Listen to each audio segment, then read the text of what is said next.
بالله من الشيطان الرجيم بسم الله الرحمن الرحيم والذين يمسكون بالكتاب وأقاموا الصلاة إنا لا نضيع أجر المصلحين. اور جو لوگ اللہ کی کتاب کو مضبوطی سے پکڑتے ہیں اور نماز کو قائم کرتے ہیں ہم ایسے نیک لوگوں کے اجر کو ضائع نہیں کرتے.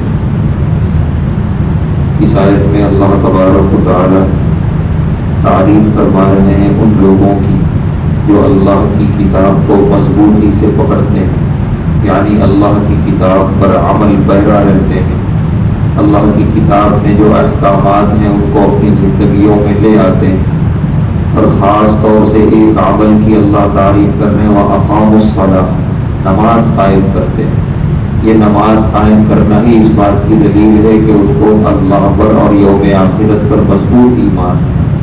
اللہ فرما رہے ہیں جن کے اندر یہ خوبیاں ہیں اِنَّا لَا نُضِيعُ أَجْرَ الْمُصْلِحِينَ، ایسے خوبیاں رکھنے والوں کے اجر کو ہم ضائع نہیں کریں گے، بہترین بدلہ انشاءاللہ دنیا اور آخرت میں ملے گا.